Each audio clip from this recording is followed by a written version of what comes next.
hanging out with my boy Buckley. Maggie's over there taking a rest from fetch. And some of you probably know parts of my vegan story and why I've decided to devote my life to working towards veganizing the world. And by veganizing the world, don't think of some like weird religious, he just wants everyone to be vegan, hashtag vegan cult. No, I want people to stop abusing animals, period. It's as easy as that.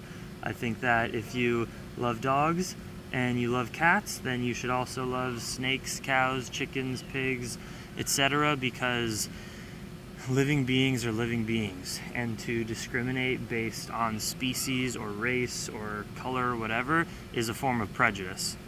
And let me tell you how I got to that point of thought, and that's kind of what my vegan story is.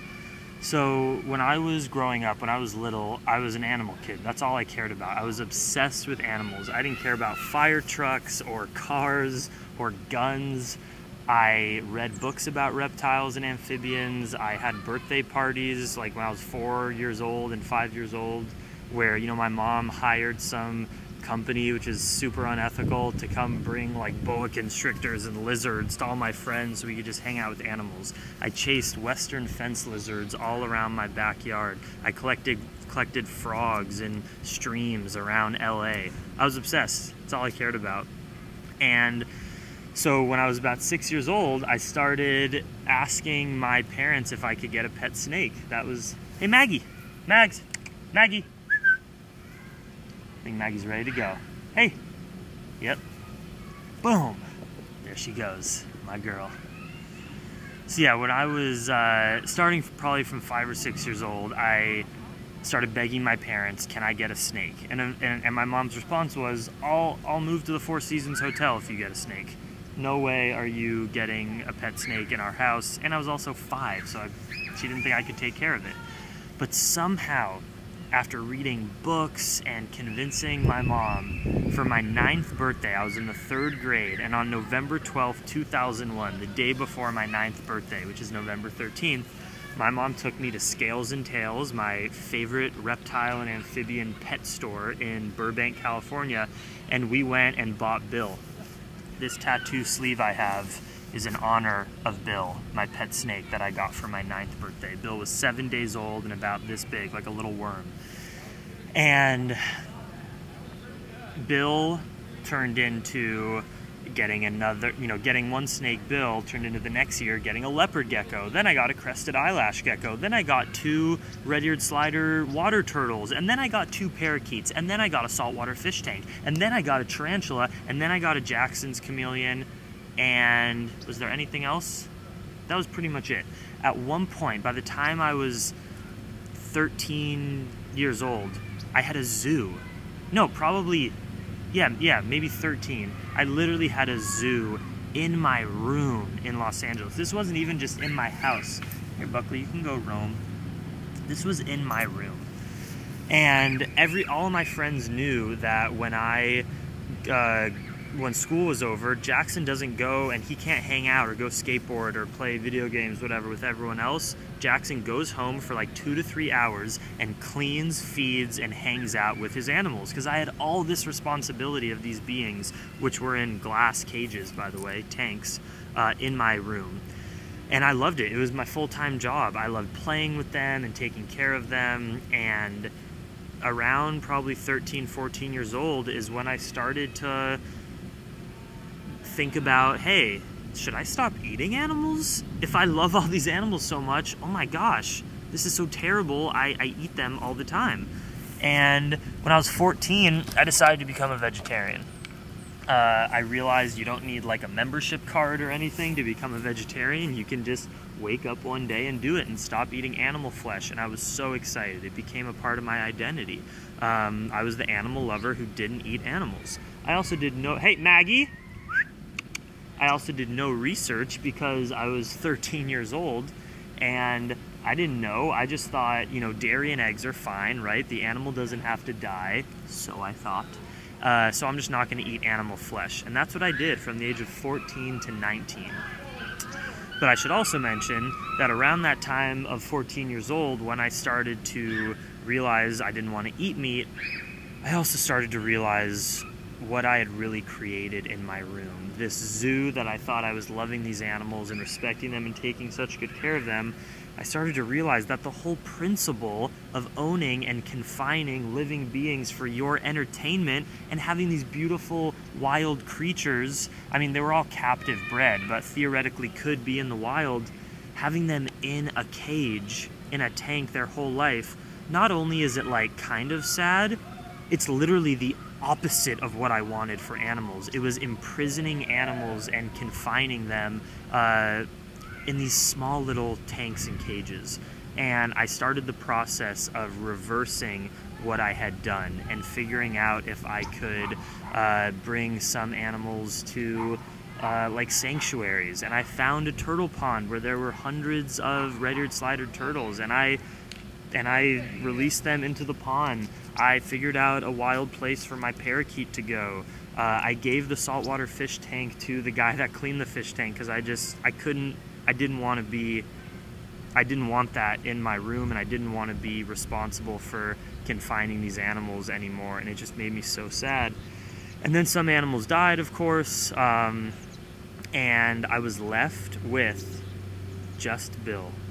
By the time I graduated high school, my first pet that I got was the only one that I still had. Bill right here. And then I went on my gap year, and I was still a happy vegetarian, didn't do any more research about the dairy or egg industry. And on my gap year, before going to college, right after graduating high school, I went to Borneo, Indonesia, where I volunteered on an orangutan orphanage. And when I was living in the jungle with this family, once a week, we ate mainly tempeh, rice, veggies, fruits, durian, jackfruit, lychees, longans when I was in Borneo. But once a week, my house dad, Paxia, would go into the backyard where there were literally just some like random chickens that would just roam probably the whole neighborhood. I don't even know if anyone specifically owned them. Everyone just kind of fed the chickens and they roamed this village. And he would take one and he would kill it, slit its throat, butcher it for the family, and they would eat it for dinner. Just boom, like once a week. That was kind of their big meat consumption of the week. And I'd been a vegetarian for like 5 years. And I decided, I was 19, I was about to start college, I was into just experimenting and figuring out my role in this world, and I said, you know what, the reason I was a vegetarian is because I wasn't comfortable with the disconnect between the kill of the animal and then the consumption. When I was eating animals growing up, I didn't know how the animals lived. Well, no, I did know. They lived a terrible life, and the person who killed them probably didn't care about them, and that's why I became a vegetarian. And I grew up in LA. I didn't grow up on a farm. My parents have no fucking idea what a farm is, how to run a farm at all. I grew up in the city in LA with no connection to wild animals or farm animals. So I said, this is my opportunity to actually test if I really am a vegetarian. I'm gonna take the life of an animal and see how I feel. I'm gonna do it myself.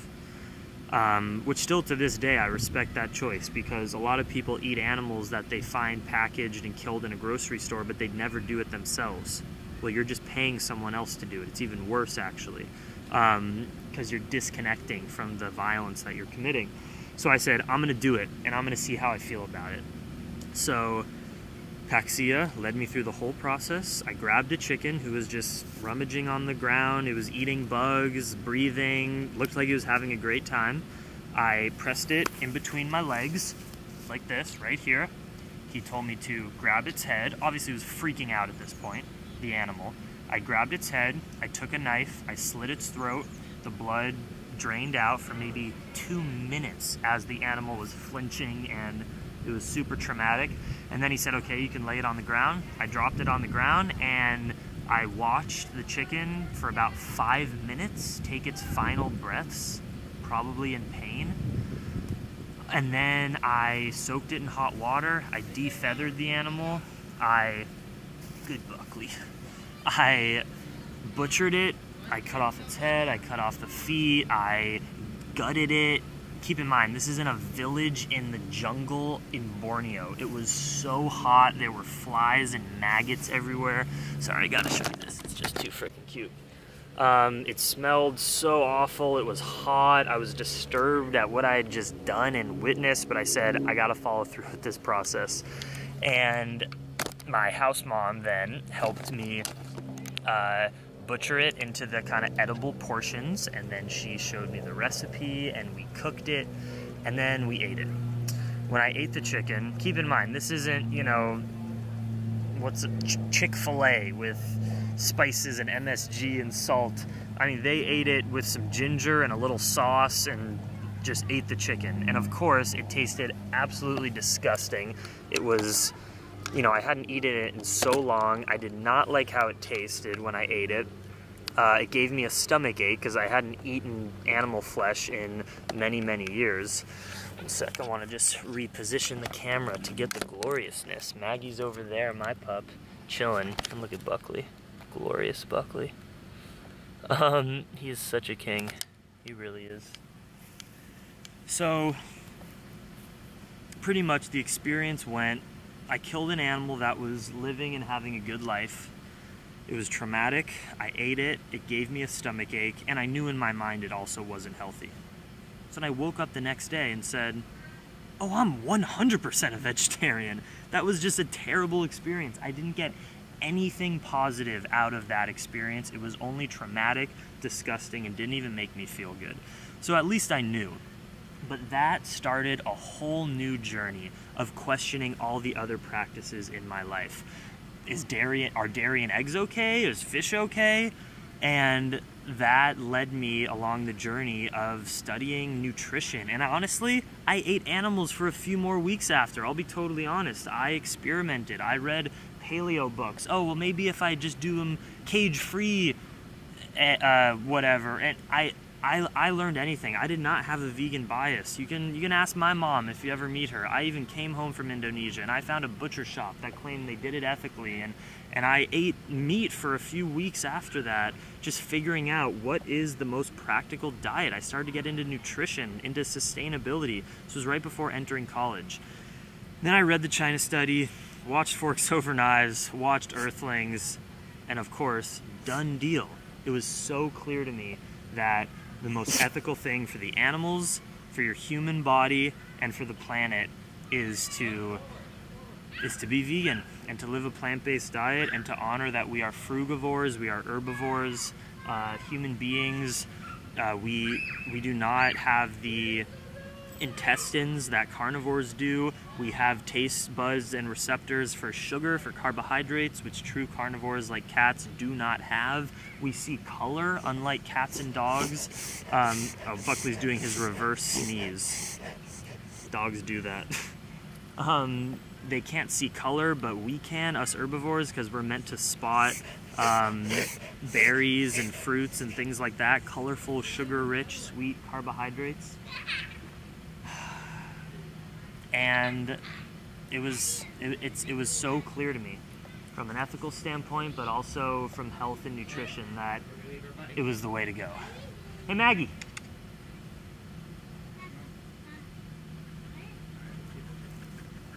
So being vegan to me now is a very simple principle.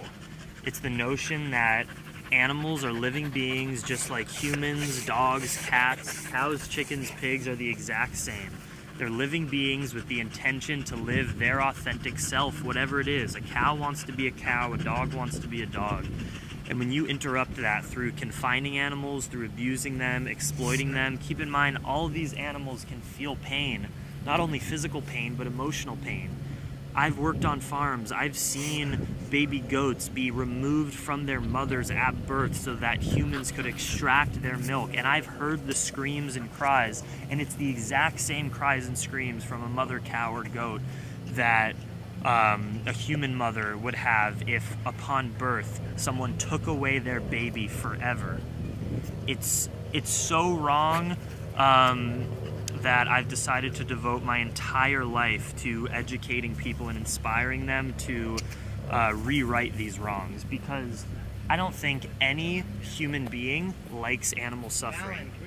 No human beings like animal suffering. We simply have grown up in a culture where we don't think about the actual results or actions of our habits, like buying a burger at a restaurant and having a gluten-free turkey sandwich at a trendy restaurant. You know, that seems like such a okay, ethical, fun way to spend an afternoon. But if we actually got to see the process of what it took to get the food and animal products that human beings eat to their plate, I guarantee you 90-something% of humans would be vegans overnight, because we don't like to see living beings suffer. It's so basic. So I wanted to share that story with you. That's kind of my path of being vegan. I've been vegan now for 5.5 years. I haven't eaten animal products in that long. I am fitter, healthier, happier, smarter than I've ever been in my whole entire life, and this is the future. It's more sustainable for the planet, it's better for the animals, and it's best for your human body. And the cool thing is that our dogs right here, Maggie, can be vegan too. Maggie's a vegan dog. She has unlimited energy. She's losing weight. I rescued her from a shelter where she was obese. Her owners probably fed her Doritos and pizza and never took her out, and now Maggie and I are going to travel the world inspiring other people to go vegan too, so that we can liberate animals. Share in the comments your vegan journey if you have a video about it, or write it in the comments. I appreciate all of you for listening to this video. I hope it inspired you in some way, and if you need tips and suggestions of how to eat and be vegan, you can email me through the contact page of plantriotic.com or comment down below. Hit me up on Instagram. I want to spread this movement. Join the movement. It's just the right thing to do. It makes sense. It's social justice. Check out all the links in the description box below. I got a lot more ways to connect with me and to see more of my content. Much love, Dream Extreme.